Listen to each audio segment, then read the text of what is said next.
Jana, I think you can start. Yeah, I'm looking at the number of participants, which is still going up. But as Gorbachev has said, never be late. Otherwise, you will be punished.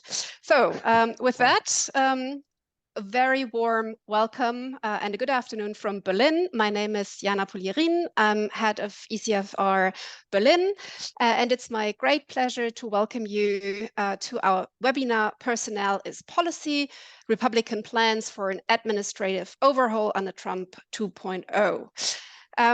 It's my great pleasure to welcome all of you here. For two reasons, basically. First, because it's the first event that I'm doing together with our brand new DC office, led by my colleague Jeremy Shapiro, who's not only the office head, but also our research director at ECFR. And although we miss him dearly in Berlin, where he was previously based, we are really thrilled to have this new office. And the second reason is that we have organized this event as part of the 2024 Road to Election virtual event series. And this is a collaboration of over 30 transatlantic partners. For more information on that project and other upcoming events, although not as good as ours, please visit www.roadtoelection.de. And with that, I'm going to make some introductory remarks and then we'll start. So this is basically about the prospect of Donald Trump's return as president of the United States. He has fair chances to win the next presidential elections, about 50-50. And with that potential transition looming, attention has turned towards Trump's agenda to eradicate the deep state. Especially in Germany, publications like Heritage 2025 or the America First Transition Project have outlined a number of measures that could significantly shape the direction of the governments in the event of Trump's election. And these publications have gotten a lot of traction or got a lot of attention in Germany. So what we want to discuss here this afternoon or morning in the United States is what are actually the Republican plans for an administrative overhaul under Trump 2.0? What are the main building blocks of this agenda? For us in Europe, of particular importance, also the question, what will be the effects or what would be the effects on foreign policy? And we are super delighted, Jeremy and I, that we have Dan Caldwell with us, who makes sense of this all for us. He is public policy advisor for defense priorities and was previously the vice president for foreign policy for Stand Together and the vice president for the Center for Renewing America. He's also a veteran of the United States Marine Corps and of the Iraq War. And amongst other amazing things that he has done in his life, he has worked for Congressman David Schwickert. Dan, it's a real pleasure to have you here. You will kick us off. You will give some introductory remarks for about 10 minutes. Then Jeremy will make some comments, and then I'll open it up for questions. And dear audience, you're very welcome to come in with your questions at this point. Please don't leave it all on my shoulders. You can do so via using the Q&A function if you're too timid, but if you want to appear on screen, I'm very happy to give you the floor. Just kind of use the raise hand function that we are also terribly familiar with since the pandemic. And now, without much further ado, I hand over to Dan. Looking forward to your remarks. Well, thank you so much for having me. I'm a big fan of the European Council of Foreign Relations. In particular, I've been a big fan of Jeremy's work for a long time. So it's a real honor for me to be here today and to join you all and talk about some of these issues. So first off, I want to talk about defining the administrative state and just make sure we're on the same page about what we're talking about and some of the terms that are commonly used. So when we say administrative state in the United States, it primarily refers to the permanent career workforce, meaning those people who don't change over with a new presidential administration, and the civilian federal agencies that they work at that oversee and implement things like economic regulations, federal rulemaking, certain of federal resources like state parks and things of that nature.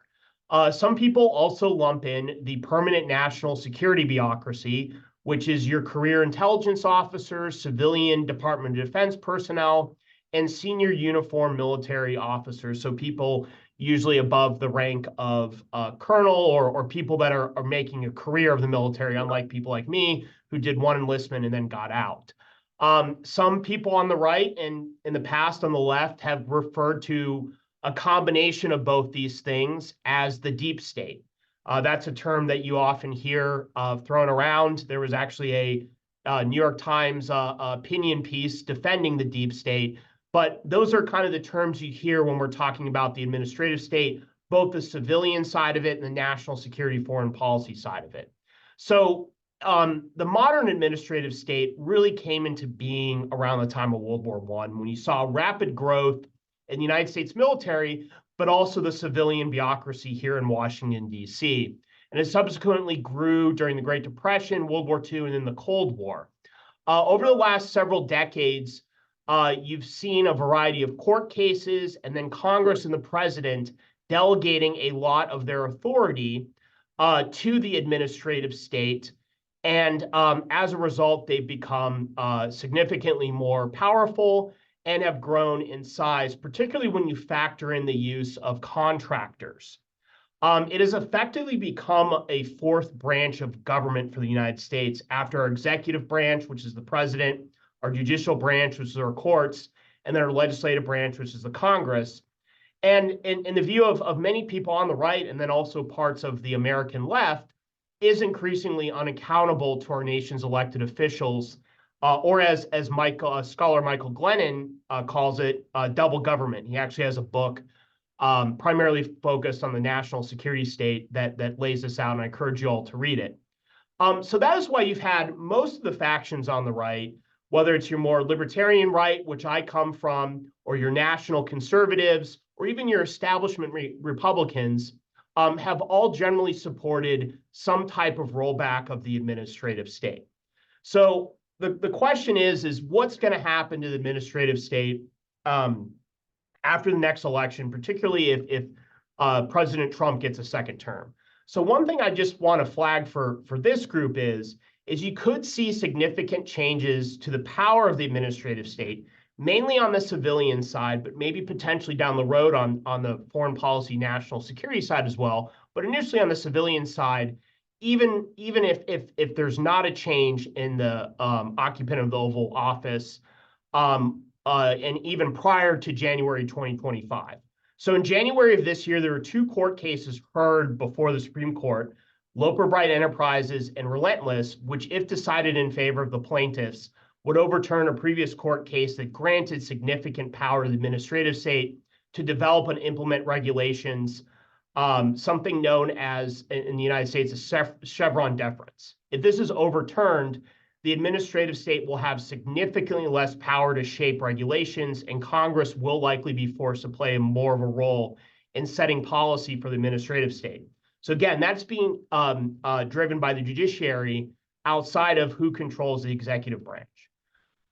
If President Trump is elected, you will likely see his administration implement some aggressive reforms of the administrative state. And I think that he's been very open about it. And a lot of the people who likely would staff his administration very open about that. I think that it's likely one of the first things they would do is implement a reform called Schedule F, which, if properly implemented, would vastly increase the number of presidentially appointed positions across the executive branch from about 4,000 now to potentially over 20,000 across the federal government. And this includes parts of the government that are responsible for executing America's foreign policy. Now, to be clear, this would not make every federal employee at will. There'd still be several million people that are either contractors or part of the career civil service, but it would make every senior government official who is responsible for creating actual policy appointed by the president.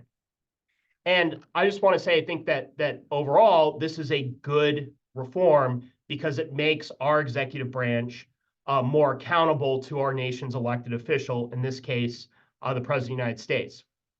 Now, getting more to kind of more the national security side of things, I do think that it will be a goal of President Trump and his administration to rein in our security state. And I think there's some potential reforms that they could implement very early on that would help them do that.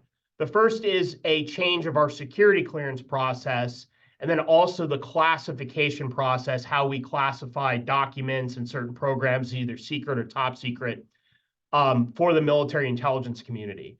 The classification process in particular has often been weaponized by the security state to undermine civilian oversight and to hide information from the president's appointed officials. And this has been a problem across both Republican and Democrat administrations. And for a long time, actually, the people that were calling for these reforms were from the liberal left.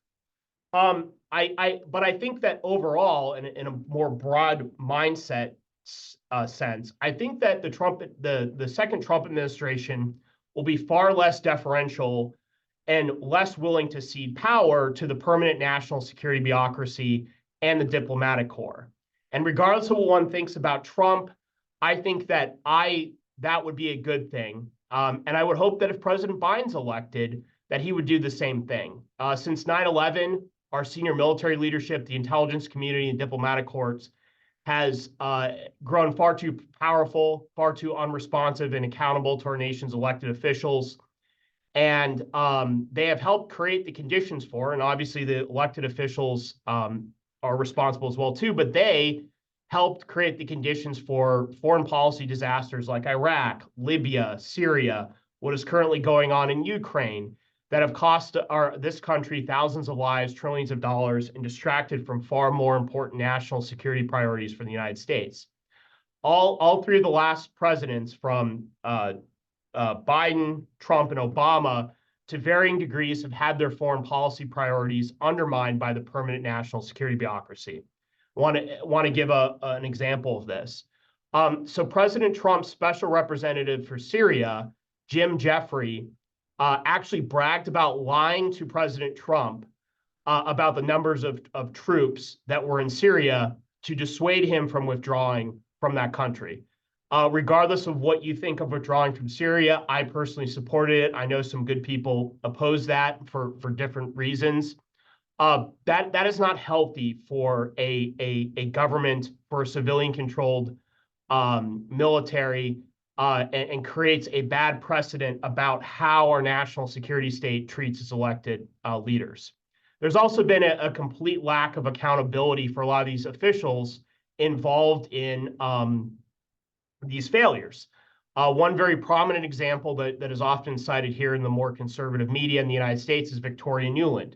This is somebody who was continually promoted up through the State Department, played a lot of role in shaping America's policy towards Europe and NATO and Eastern Europe in particular, but also the Middle East, was on the periphery, at the center of almost every foreign policy failure of the last 20 years that the United States has had, and yet is continually been promoted to the highest rungs of power. So I think that President Trump and or President Biden would be more than justified to reassert more civilian control over the intelligence community. And I think that actually be helpful or healthy for American democracy. Now, I want to be clear on something. This needs to be balanced out by Congress, our legislative branch. There needs to be a balance here. And they need to take more of a role in shaping American foreign policy, which is what our founders intended. Our founding fathers gave Congress, and Congress alone, the ability to declare war and to appropriate funds for our military and our foreign policy. Since 9/11, Congress, just like the executive branch, has delegated more of their authority in matters of war and peace to this permanent national security bureaucracy. And again, that's not what our founders intended.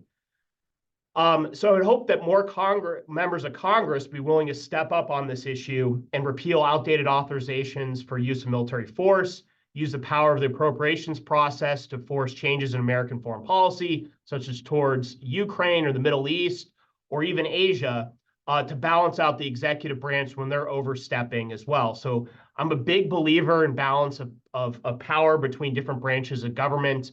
I don't want to see a authoritarian executive branch or an executive branch that is getting over its skis in terms of power. And I think it's important that each branch respect its role, but recognize that we have these three branches of government, and our founders intended for them to check each other, and that's healthy and normal, and we need to get back to that.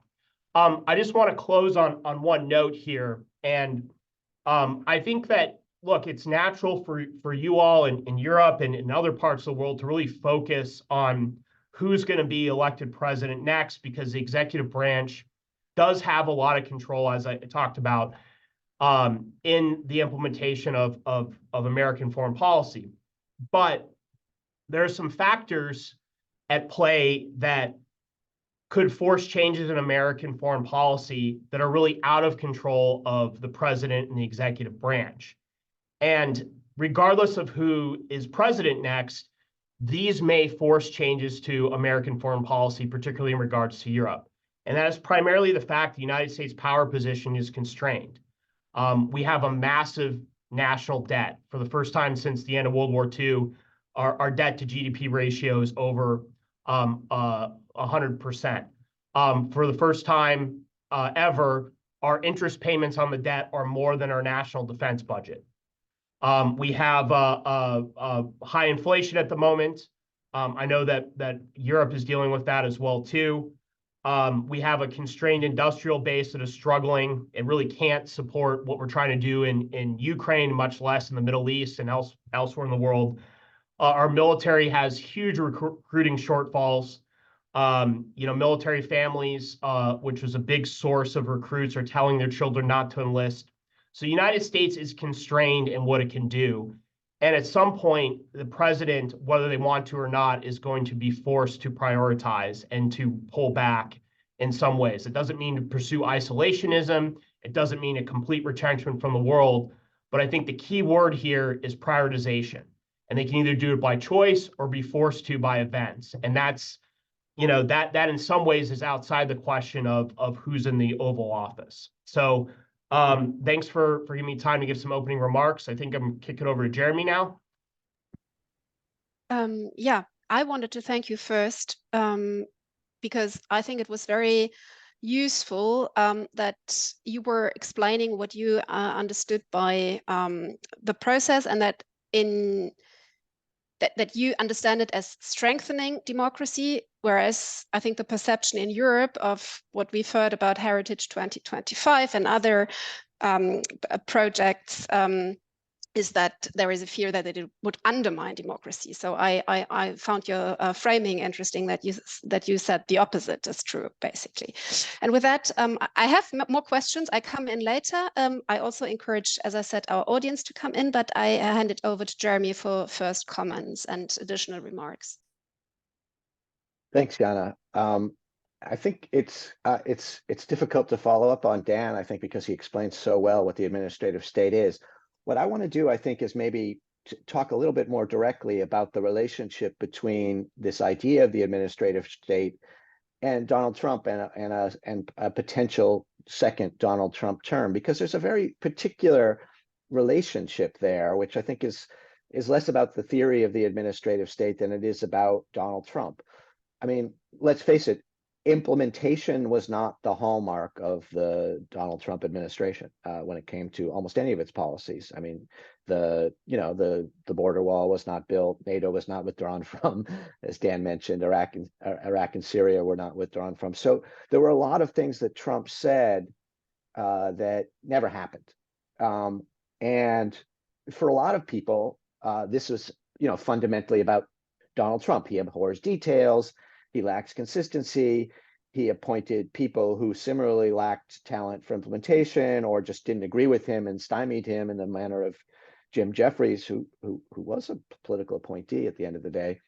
But for many of the people who served in the Trump administration, the real lesson of that lack of implementation is that the Trump administration's agenda was stymied by both liberal bias and bureaucratic obstructionism across the government and even across the civil society.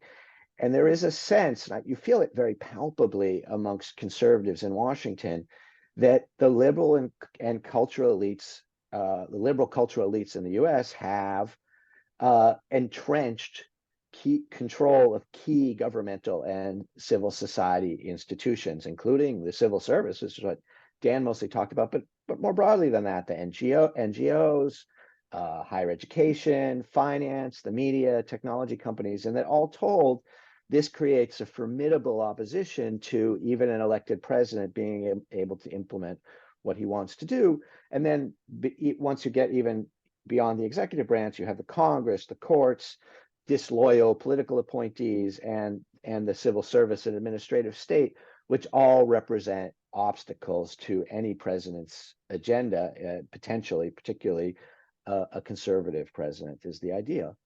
So I would argue that that the Trump administration in his first term got better at dealing with this. Dan mentioned Schedule F.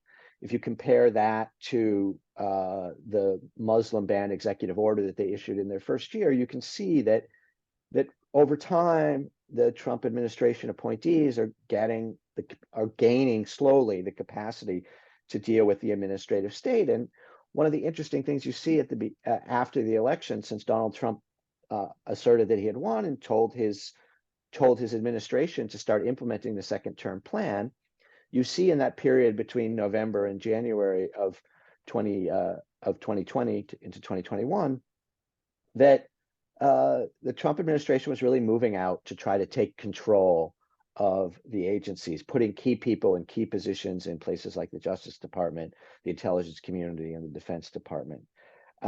Since then, I think in various new Republican think tanks, they've been developing the ideas. I think they've been looking very importantly to other countries, particularly Hungary. And Susanna Vega, who I think is on the call, has done a lot of work for us on this. I think what all that means is that a new Trump or Republican administration would seek to achieve a rather big reorganization of the institutions of governance and even of civil society, with the intent of allowing a lot more effective Republican control of U.S. policy. And the agenda, to my mind, is prefigured a little bit by Hungarian and Polish experiences in Europe. But of course, there are very important contextual elements, and I think it will have a big impact on, if it happens, on U.S. governance and even on foreign policy. Of course, it would involve particular American elements, but also draw on some of the European experiences that I've talked about. And there's, I think, a global phenomenon about this. You can see it in places like Turkey and India. So, Susanna's work on the Hungarian experience has pointed us toward some of the things to look at. The first thing that an administration will try to do if it looks to try to get a firmer control of policymaking is to take over the independent government institutions and to take control of the bureaucracy.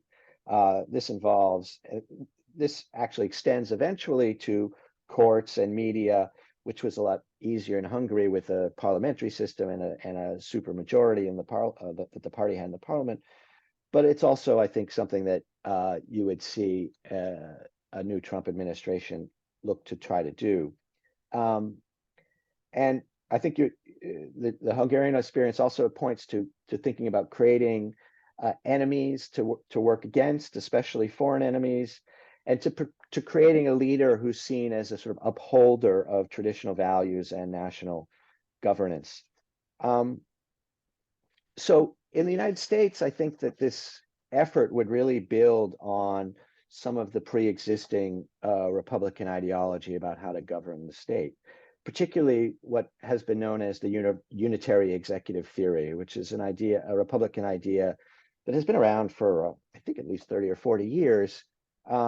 And this is, Dan referred to it sort of, this is the idea that the presidency has been hobbled by the administrative state, but also by the courts and the Congress and the civil service, and that as the executive as a whole has seemed to acquire a lot of power has fragmented within the executive, and the president has a lot less control over the executive. So what appears to be a very powerful executive is in fact a very weak presidency. And so what they're looking for is mechanisms to take back control from first the executive, but also more broadly the other elements of governance. And this involves, in the first instance, as Dan referred to, reforming the civil service and establishing control over the civil servants. This is what Schedule F is about. I think particularly in certain parts of the government, the Justice Department, the intelligence community, and the Defense Department. There's a very good book on this by David Bernhardt, who was the Secretary of the Interior in the Trump administration, called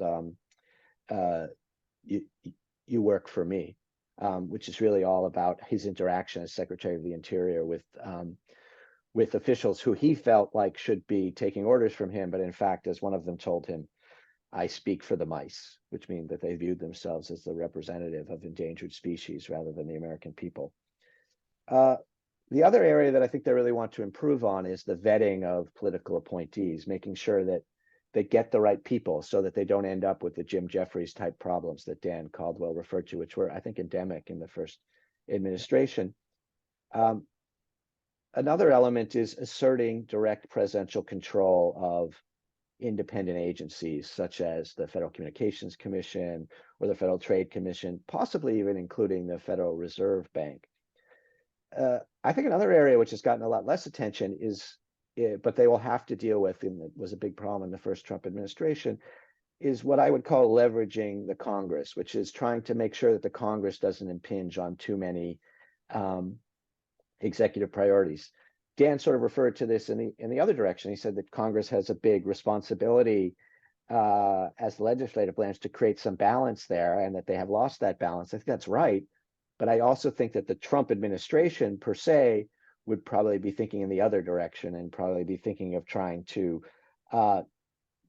let's say, outmaneuver the Congress when it comes to, for example, installing non-confirmed political appointees. The Trump administration was very big on this, especially toward the end, in having acting officials, or the weirdly named official carrying out the duties of, to be able to get around appointment problems, and also impounding funds, which means basically taking funds from one congressionally mandated task to another, which is something that they did on the border wall when they took some funds away from European spending on European military bases. Next, I think they would also be looking to use federal regulatory mechanisms for this purpose, to break up the liberal hegemony as they see it over the media, higher education, finance. Of course, they would continue the strategy of republicanization of the judiciary, which is something that has been going on for 30 years or so. And of course, it's been a parallel effort to democratize it during Democratic presidents. This isn't different for the Republicans, but I think it would be something that they would continue to push. And then finally changing the electoral institutions, which is about changing the ways that voter registration happens, that redistricting happens, changing the power of state legislatures to empower them relative to the Congress. Campaign finance laws, media fairness doctrines, all of these things can be used to allow the executive to have greater flexibility in governance. So obviously, none of this implies a foreign policy ideology particularly, but I do think it implies that we should see, and that we will see, if Trump is elected, greater coherence and better implementation relative to Trump's first term. There will be no more adults in the room who are able to stymie Trump initiatives that they don't like. And I don't think that there will be the same level of capacity in the civil service or the administrative state to do that. And so the idea of sort of, which you hear quite often in Europe, of strategic patience, of waiting out a second Trump administration if it's going to implement policies that you don't like, or simply counting on the other institutions of American governance to stymie him, I think is probably not as useful a plan for a second Trump term. Thank you, Jeremy. There are already questions. The first two are sharp and concise, and I'll read them, but I'll ask Jan Techau and our colleague Asle later to come in and ask the questions themselves, because they have 3 different layers, and so it would take too much time. I think in order to come in, you need to raise your hand, Jan and Asle. But we have one very concrete question by Gins Jägermanis, who argues that POTUS will not be able to know and appoint 20,000 administrators for different offices. So who is going to carry out the process of selection and appointments? And is this going to be destabilizing and preventing state institutions from functioning, the process of selecting? I think the process is already ongoing, but then please tell us more about this. And then there is also a question by Plamen Pantev, which goes to both of you. As Americans, so does American society recognize the fact that American greatness and leadership in the world is very much due to having EU and European NATO as allies? So that opens, I think, a whole box of how would the next administration, if it is a Trump administration, perceive us Europeans as an asset or as a liability. And maybe then, because you were very cautious to mention foreign policy, Jeremy has talked a little about it, but all these changes you talked about, what do you think, how would this affect the work in the State Department and in the DOD? What would change within these institutions, and how would foreign policy making change in the United States? So let me start with the process question first, and I'll try and be quick on that and then answer kind of the larger question. This issue of being able to appoint 20,000 individuals, different roles, would obviously not be handled just by the president alone. And I don't think the person asking the question was implying that, but this actually gets to why you've seen organizations like the Heritage Project 2025. And I just want to say, my previous organization, I worked on that project. I've volunteered on it. I do not speak for Heritage Foundation or Heritage Project 2025. Just want to emphasize that. But one of the reasons why they put this project together and are building a personnel database is to help a future, now likely on the Republican side to be a Trump administration, appoint those 20,000 people. You also will have an official presidential transition project that will be stood up by the Trump campaign that will be separate from the actual political campaign. This has been an American tradition, I believe, for about 40, 50 years now. There's a certain tranche of money that's given to the nominees of each major party to plan an administration so that they are not playing catch up like, frankly, the Trump administration did in 2016 because they ignored their transition project. But the Heritage Project 2025 is to help meet that moment. And they are preparing for the possibility of Schedule F being implemented. And so the president will have more options, more people there. And then once he's in office, there's an organization called PPO, the Presidential Personnel Office, which has dozens of full-time staff that help further vet and place these people in key organizations. Now, in regards to the issue of how this would damage the ability of state institutions to function, I personally disagree with that, because I think that the one of the biggest problems with these institutions has become, as I mentioned in my remark, is they've been too disconnected from the will of the American voters through their elected officials, whether in Congress or in the executive branch. And that has created a lot of distrust in these institutions, and I don't think it's helped their overall effectiveness. Now, again, this is not, you're not going to have, for example, we're not going to go back to what was called the spoils system, where everybody from, a park ranger in Montana all the way up to the Secretary of the Interior is appointed by the president. This is the spoils system was prior to the creation of the civil service and the modern American administrative state. We're not going to have that. This is a good balance between having a government that's unaccountable and that has displayed too much independence from its elected leaders and is viewed by the voters with increasing distrust versus return back to a spoil system where there was at times corruption, where there was at times, inefficiency. I think this is a good balance. And I think that in the American press or mainstream media and whatnot, this particular reform is overhyped and turned into something it's not. Now, on the broader question about, recognizing American greatness and leadership in the world, I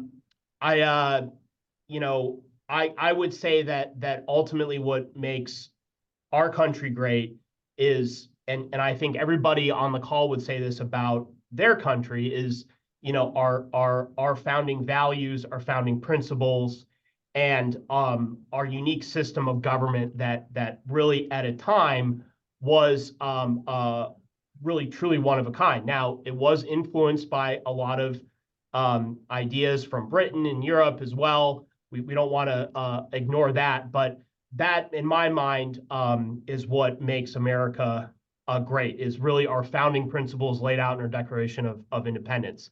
That is not to say that there's not value in having an alliance with Europe. I've been very open and very on the record about the fact that we need to rethink our security relationship with Europe. And that goes back to what I said earlier about the issue of our constraints on our power and where our actual, real threats to our national security and prosperity are. But I want to remain trading partners with Europe. I think it's in both our interests to have economic relationships, so we have access to each other's markets. I'm somebody on the right who still is largely a free trader. I am somebody who wants that economic integration. I do believe the United States needs to deprioritize Europe as a security priority. We need to withdraw most of our troops.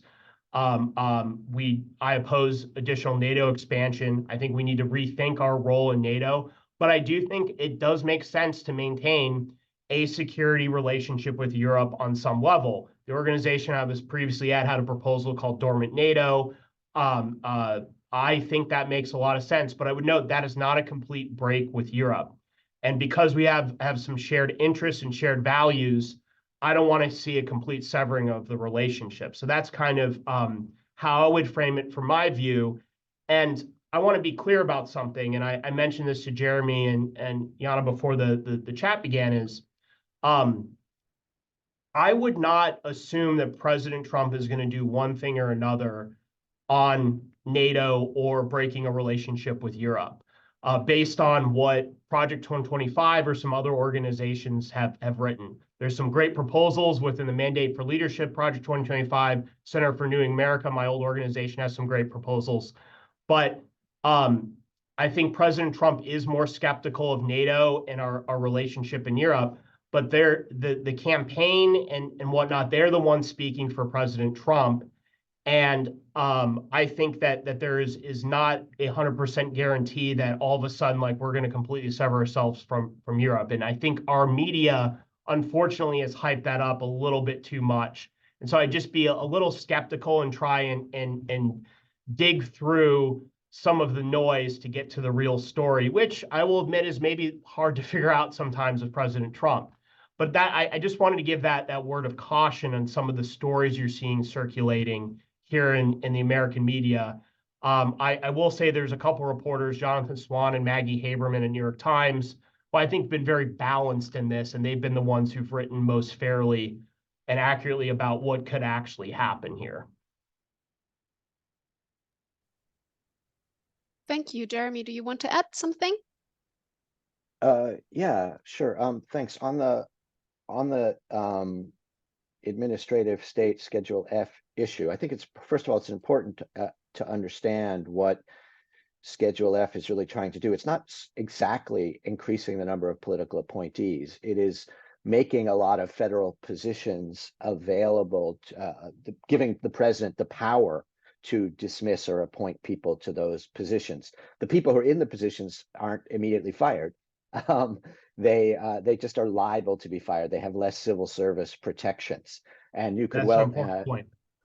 So it's a lot less of a practical problem. The Heritage Foundation, Heritage Institute, and many others are building big lists of people, trying to pre-vet them. It is for any administration, but I think particularly for an administration, a Republican administration that is very anti-technocratic and anti-establishment, it is a formidable task to find even the original 4,000 people to man the government. The Trump administration really struggled with this. Frankly, the Biden administration has struggled with it, but the Trump administration struggled even more. I think it will still be a challenge, but what Dan is noting is that they are much more prepared for it this time than they were in 2016. And I think that it will be something that they are, for better and for worse, a lot better at. I think overall what we're trying to deal with here, maybe, and I think Dan kind of put it this way, is the balance between democracy and technocracy. That in fact, you want a government which is responsible for the people. You want a government in which the people's representatives, the people who are voted, have ultimate political control. That's how we understand legitimacy in a democratic system. But you also want a government which avails itself of expertise, which can be insulated from popular passions, which even to a degree has a degree of insulation from at least short-term political considerations on things like just central bank independence. There's a long tradition in any country, but particularly in the United States, of trying to find a balance between these two things. I think pretty much anyone would agree that you can go too far in either direction. So the real disagreement is over where we are.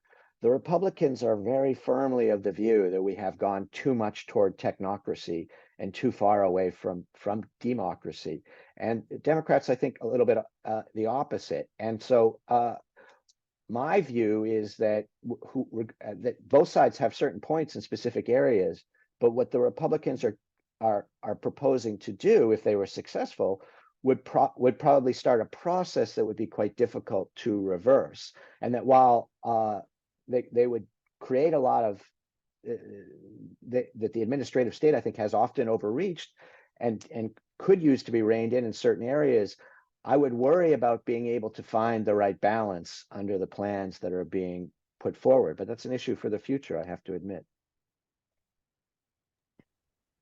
Thank you. As I said, I want to bring Jan and Asle in, and I think we cannot give.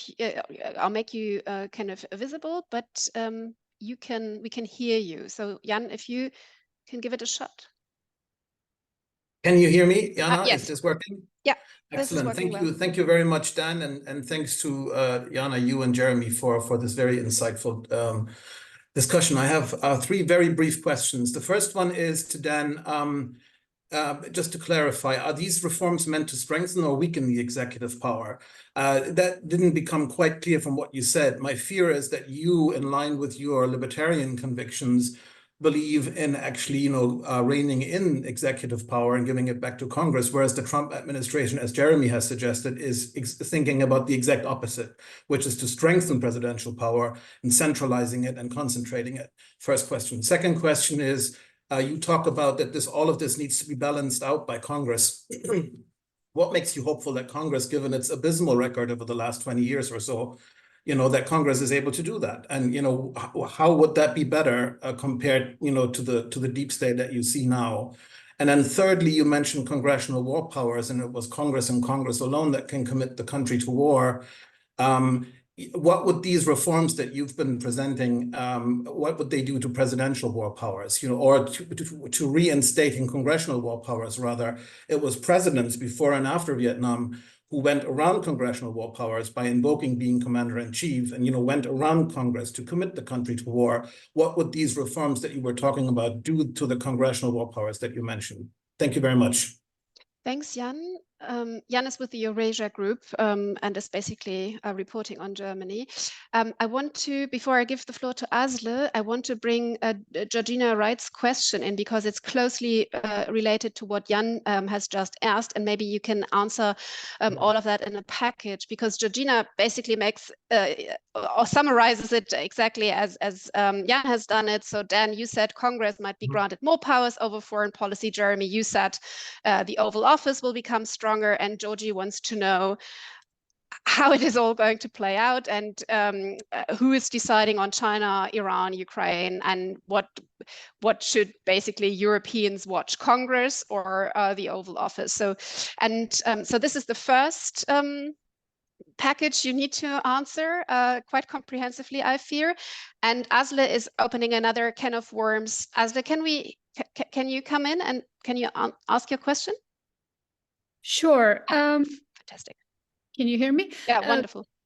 So Dan, the word deep state has originated in Turkey from the 90s. And while I'm not comparing Turkey to the United States or Erdogan to Donald Trump, there is a valuable lesson from Turkey. Erdogan has waged a war on deep state for the first decade of his tenure and successfully reined in some of the state institutions, taking away their independence. But the lesson, the outcome has been that chipping away the independence of state institutions has come at the expense of governance, better governance. So while you have focused on Syria, Jim Jeffrey, the decision for withdrawal and so on, there's so many other aspects of governance we can talk about here. I'm not even going to get into judicial appointments, but central bank, interest rates, statistics, competition board, labor rights, and so on and so forth. A balance here, the right balance here is often not necessarily consolidation of power at the top. It is some type of tipping point which feels okay when it comes to governance. And Asle is with the Brookings Institution, but also a colleague of us at ECFR. And Georgina Wright, who I mentioned, is with the Institut Montaigne, so that you know, Dan, who's talking to you here. Well, there's a lot of great questions, and I'll make sure I'll try and address them in a comprehensive manner as possible. So I think, John, you bring up a very important questions, and I think gets into some nuance here. I am admittedly probably a little more libertarian than a lot of people who would be entering a Trump administration are, but there are people who likely will be serving in a Trump administration or have who do believe in this idea of kind of a balance of power between the different branches of government. And so my old boss, Russ Vought, I think defined this pretty well, is that he believes the executive branch does need to reassert itself and its control over the administrative state, the executive branch itself. But the distinction that he would have is he did not believe in an imperial presidency in the same sense that, say, a Dick Cheney did.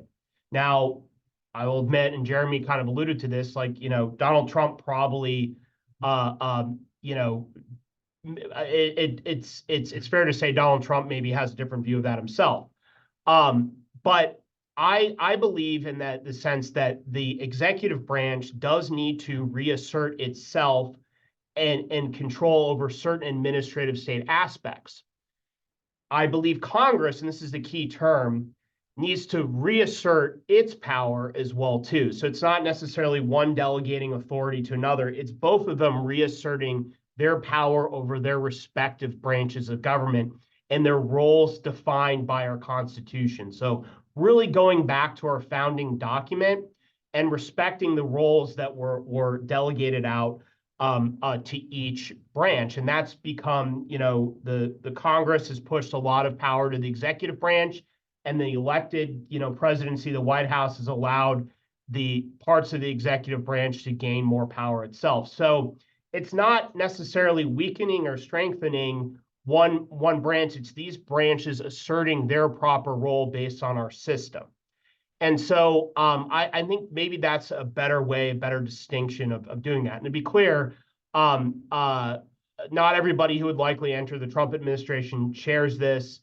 This is kind of my beliefs and what organizations I've worked for, including some that are friendly to President Trump, what they believe about the role of Congress and the executive branch, and particularly in foreign policy. On the question of Congress's abysmal record over the last 2 decades when it comes to reforms and war powers, is yes, they've done a really awful job there. But over the past 4 or 5 years, you've seen the emergence of a transpartisan movement, a bipartisan movement within Congress, excuse me, both Democrats and Republicans, to reassert Congress's role in matters of war and peace. So they've been passing war powers resolutions, which would cut off funding or prevent the executive branch from continuing to deploy troops or take military actions in certain parts of the world.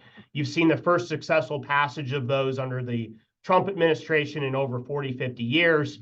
Right now, you're having Congress have its first real fight over funding American involvement in a war, really since the early 90s, early mid 90s, when there was real debate over whether or not the United States should be in Somalia or involved in some of the Balkans war. And that's something, again, you haven't seen in 30 years, and you're seeing that play out now. So it's been in fits and starts, and you've seen 2 steps forward and 1.5 steps back, but you're starting to see that muscle memory come back, and I think it's good. And this question of Congress going around, the president going around Congress, I would argue it's because in a lot of cases they've allowed the president to do so. Is they have not used either their war powers that they have in the Constitution, but more importantly, their power of the purse. Like, if you go back to the Reagan administration, the Democrat Congress hemmed in their ability to support certain governments in Central America.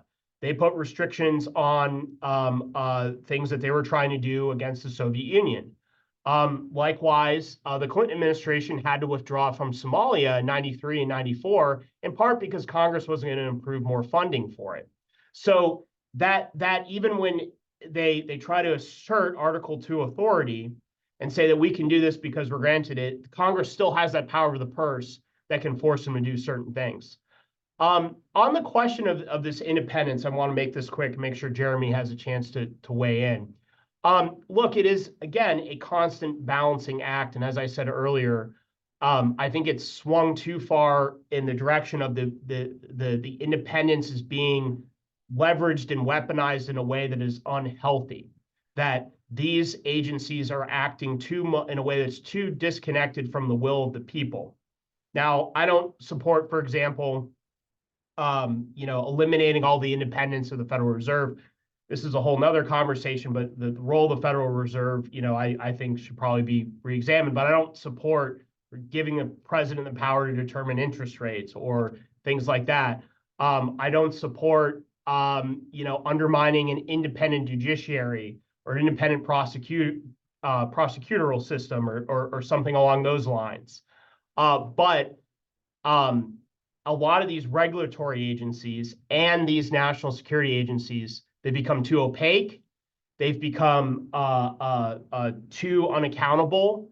And as a result, have pursued policies that aren't in the interests of American security or prosperity.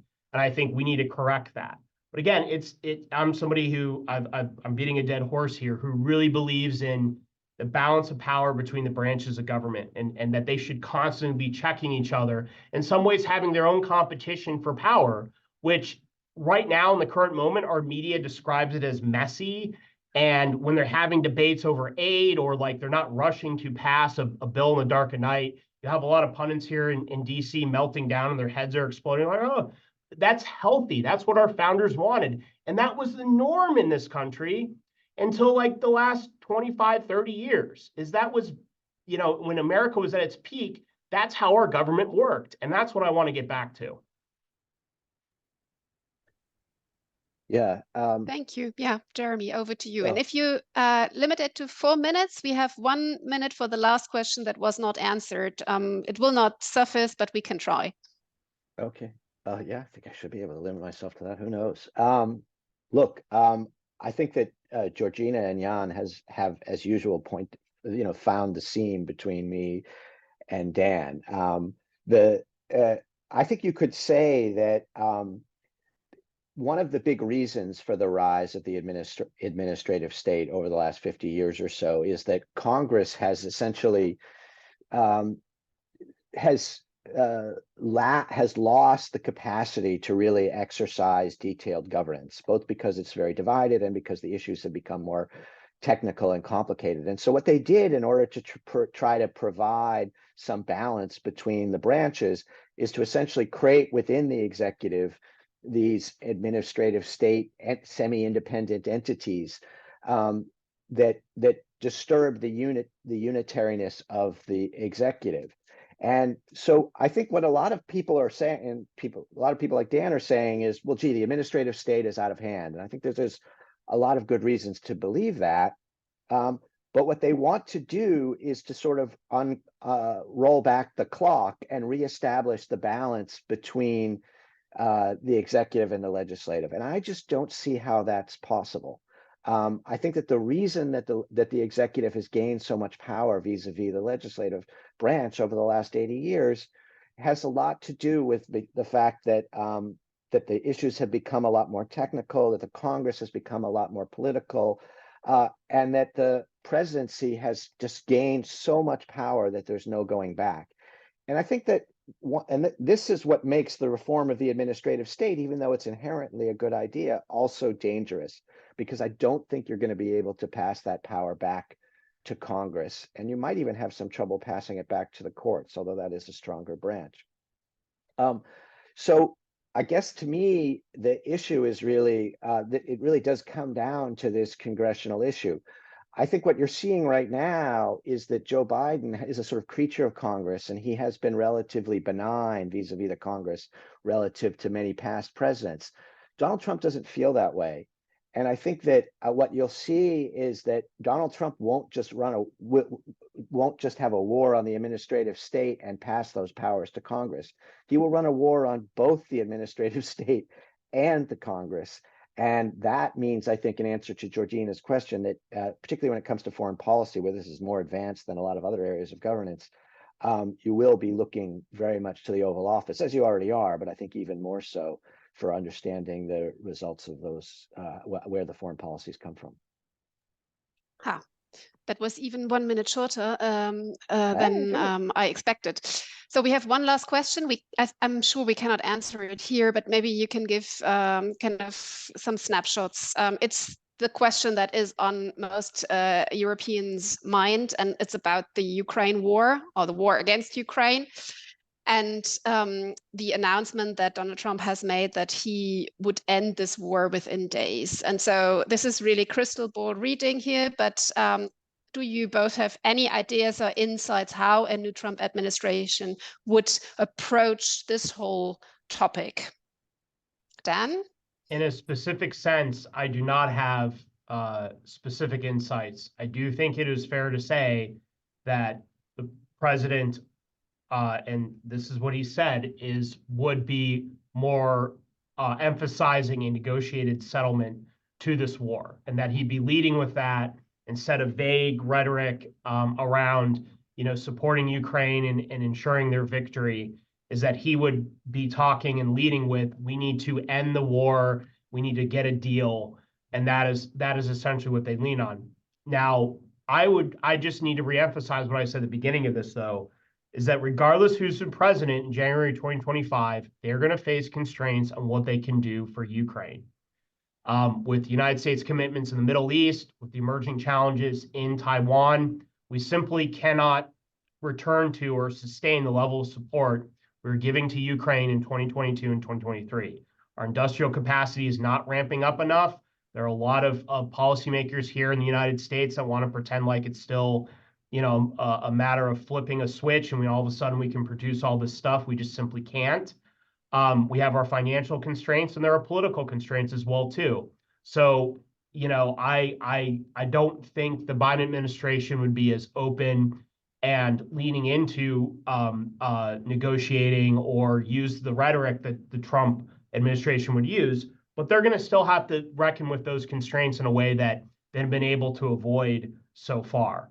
And so that's a key point, is that yes, it's going to matter who's in the Oval Office, but the United States is facing challenges that just can't overcome, with sheer willpower or optimism. And I unfortunately, I think that a lot of American policymakers haven't been honest with the American people, nor have they been honest with a lot of our European partners as well too.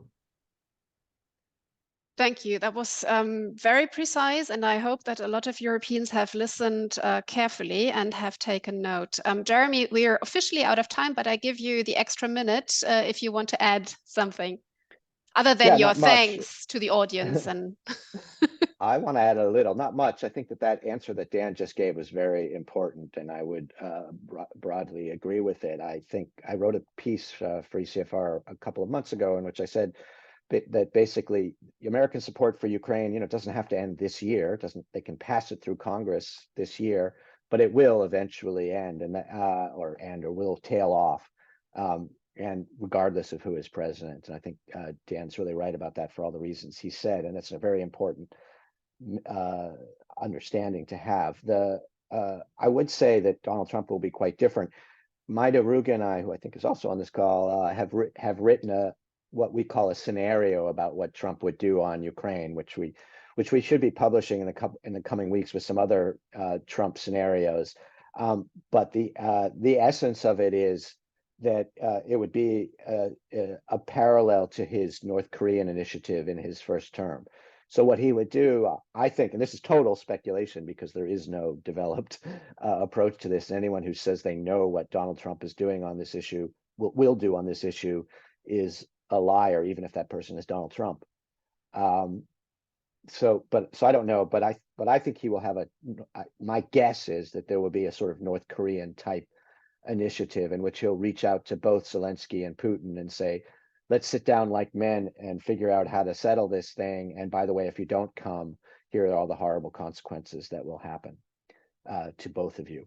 So I think that's going to be the essence of it. But there's a more elaborated scenario that people can chew over that we'll be publishing in a month or so. So that is just one reason to stay tuned and to have a closer look at our work, especially the work coming out of our new DC office. With that, I end 2 minutes late. I think that is still okay. I wish you Europeans a wonderful rest of the day, and for you in the United States, a good start and a good rest of the day. It was a pleasure having you.